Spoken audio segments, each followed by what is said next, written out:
दोस्तों, आपने ये तो बहुत बार सुना होगा कि जन्म कुंडली नहीं मिलने से रिश्ते नहीं बन पाए, लेकिन क्या आपने कभी यह सुना कि स्वास्थ्य कुंडली नहीं मिलाने से रिश्ते नहीं बन पाए? सुनेंगे कैसे जब स्वास्थ्य कुंडली मिलाई ही नहीं जाती तो मिलने न मिलने का प्रश्न ही नहीं उठता। और इसका एक दुष्प्रभाव यह भी है कि भारत में हर साल 10 से 15,000 बच्चे ऐसे जन्म लेते हैं जिनको थैलेसीमिया मेजर है, और इसका मुख्य कारण उनके माँ बाप है जिन्होंने शादी से पहले अपनी स्वास्थ्य कुंडली नहीं मिलाई। और तो और जब बच्चे की प्लानिंग कर रहे थे तब भी डॉक्टर को जाकर यह पूछना मुनासिब नहीं समझा कि क्या हम दोनों को ऐसी कोई बीमारी तो नहीं है जिससे होने वाले बच्चे के जान पर आ जाए। और उसका खामियाजा वो बच्चा भुगत रहा है जो आज थैलेसीमिया मेजर से पीड़ित है।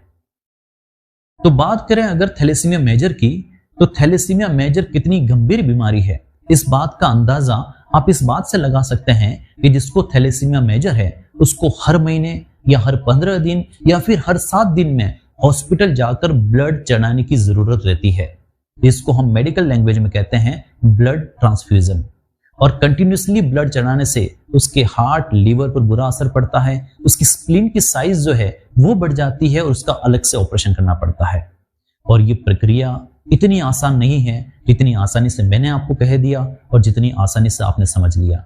इस दर्द को, इस पीड़ा को वही जानता है जिसका ब्लड ट्रांसफ्यूजन होता है। उसके परिवार वाले जानते हैं कि ब्लड ट्रांसफ्यूजन करवाना, ब्लड चढ़ाना कितनी दुखदायी प्रक्रिया है। तो क्या करें कि ऐसी गंभीर बीमारी से होने वाले बच्चों को बचाया जाए? तो इसका सीधा सा जवाब यह है कि जब भी सगाई करें तो जन्म कुंडली मिलाने के साथ साथ स्वास्थ्य कुंडली भी मिलाई जाए। और इस स्वास्थ्य कुंडली मिलाने का जो खर्चा है ना, वो जन्म कुंडली मिलाने वाले पंडित जी के खर्चे से बहुत कम है। तो आइए जानते हैं कि स्वास्थ्य कुंडली मिलाने से इस तरह की गंभीर बीमारी से अपने होने वाले बच्चों को कैसे बचाया जा सके। तो अगर मैं थैलेसीमिया की बात करूं तो थैलेसीमिया मुख्यतः 2 प्रकार का होता है। एक होता है थैलेसीमिया माइनर और एक होता है थैलेसीमिया मेजर।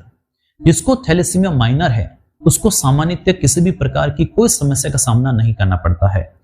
हो सकता है उसका हीमोग्लोबिन थोड़ा सा कम रहे, लेकिन वो खान पान में सुधार करें, पौष्टिक चीजें खाएं तो उसका हीमोग्लोबिन स्तर जितना होना चाहिए उस पर आ जाता है। लेकिन अगर जिनकी सगाई हो रही है, वर वधू या लड़का लड़की, दोनों में से दोनों को थैलेसीमिया माइनर हो तो उनसे जो बच्चा होगा उसको थैलेसीमिया मेजर होने के चांस प्रबल रहते हैं। अगर लड़का लड़की दोनों में से किसी एक को थैलेसीमिया माइनर है तो हो सकता है उनका जो बच्चा हो वो थैलेसीमिया माइनर पीड़ित हो। और अगर थैलेसीमिया माइनर है तो कोई समस्या का सामना नहीं करना पड़ता है, वो ठीक वैसे ही रहता है जैसा कि एक आम इंसान रहता है। तो स्वास्थ्य परीक्षण करने से यह फायदा हो गया कि कहीं लड़का या लड़की दोनों को थैलेसीमिया माइनर तो नहीं। अगर दोनों को थैलेसीमिया माइनर है तो फिर रिश्ते की बात आगे न बढ़ाने में बहुत फायदा है, क्योंकि आप अनजाने में बहुत बड़ा पाप करने जा रहे हैं। अगर दोनों में से किसी एक को थैलेसीमिया माइनर है तो कोई दिक्कत नहीं, क्योंकि जो उनका बच्चा होगा उसकी यह संभावना रहती है कि वो थैलेसीमिया माइनर ही होगा। उसका कोई चांस नहीं कि वो थैलेसीमिया मेजर हो। वो होगा तो थैलेसीमिया माइनर ही होगा, और थैलेसीमिया माइनर कोई गंभीर समस्या नहीं है। लेकिन अगर दोनों को थैलेसीमिया माइनर है तो इस बात की प्रबल संभावना है कि उसका जो बच्चा होगा वो थैलेसीमिया मेजर होगा। और थैलेसीमिया मेजर कितनी गंभीर बीमारी है इसके बारे में हम बात कर चुके हैं। अब सवाल यह आता है कि हमने तो शादी कर ली, हमने तो स्वास्थ्य कुंडली नहीं मिलाई, अब क्या करें?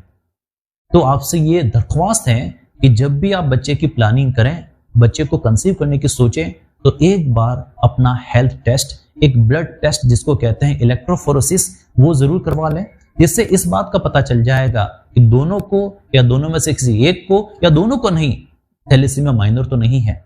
अगर है दोनों में से किसी एक को तो कोई दिक्कत नहीं, लेकिन अगर दोनों को थैलेसीमिया माइनर है तो प्लीज थोड़ा सा सोचें और किसी की जान पर ना आने दें।